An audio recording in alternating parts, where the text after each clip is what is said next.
Hi, it's Chris at the Quilter's Nook, and it's time for another Studio 180 design technique. Today we are going to work with the V-Block. This tool is a fabulous tool, and it makes a wonderful block, and this is the block that we're going to make today. So it has a little V in it, and you'll see these a lot when you look at several patterns, and I'll show you some here after a while. But in magazines and free patterns and things like that, you'll see this block, and they're going to ask you to paper piece it. They're going to give you templates for it. And I look at that and go, we have a tool for that. So let me show you the tool. So this tool has two sections. This section over here has all your directions. It tells you everything you need to know, what strip size to cut, because we're going to do all this from a strip set.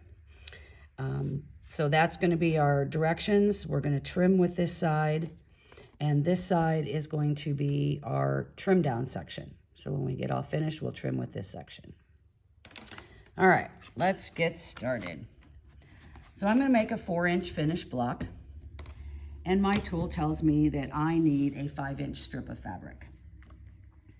So I am going to start with our center.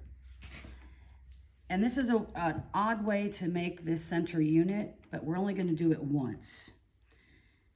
When we start this center unit, we're going to fold over just a little bit of our fabric, because we are going to make one unit. And if you can see here, I don't know if you can see this, there's a center triangle trim line. So with this line and this edge, you get a triangle. But we have to get there first. So we're going to take this dashed line, put it right at the tip, and our 4-inch finished unit line is right at the bottom of our fabric. Okay? And then we're going to trim. This is trash. And what you get is your center unit. Pretty cool. So that's one. If you're going to make a bunch, you're going to flip your strip over. You're going to line up this trim line along your cut edge. The 4-inch finished unit size is still down here at the bottom. It's exactly what we want.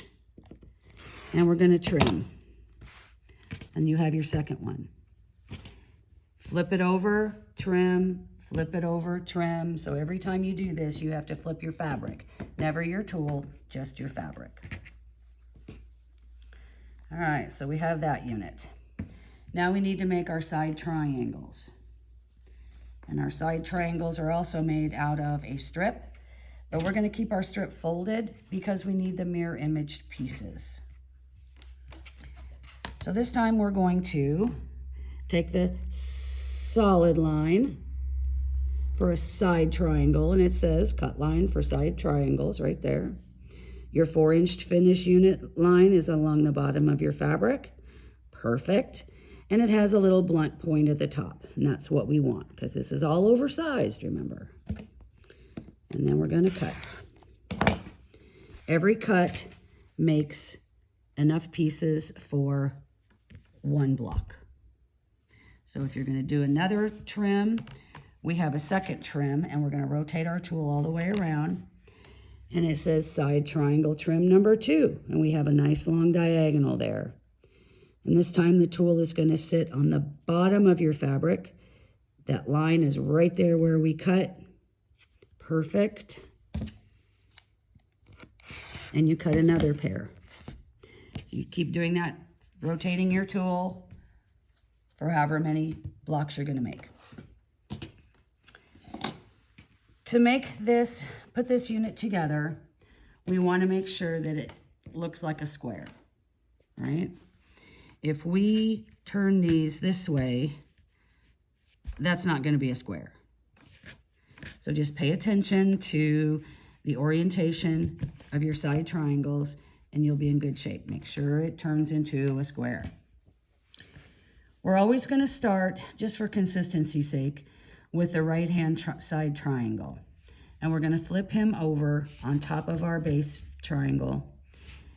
And I'm going to take this side triangle up just a hair. Okay, just a hair above my base triangle. And then I'm going to line it all up. And we're going to sew, so you can see where that little extra is down there. We're going to sew with this base unit on top because we precision trimmed him. Because he was trimmed with the nice thin lines where the triangle was with that fatter black line. So you're going to sew your nice 1/4 of an inch. And you're going to press towards your side triangle. Now for the left side, we're going to do the same thing, except this time I am going to set this up so that my triangles are kind of across from each other. I don't want one super high or super low. So I've kind of figured out kind of right across from each other so they kind of match across there. Okay. And then we're going to turn him over. Run it through your sewing machine at a good 1/4 of an inch. And then you're going to press again to your side triangle. Now we get to trim. When we trim, we're going to turn it so that and I'm going to do it so you can see it first, so that the point of our V-block is pointing towards you. This is a 4-inch finished unit, so I'm going to take this 4.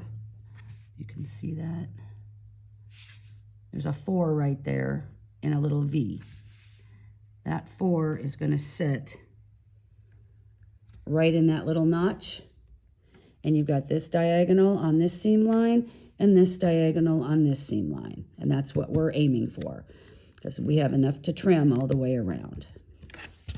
So let me turn this around so I can trim it.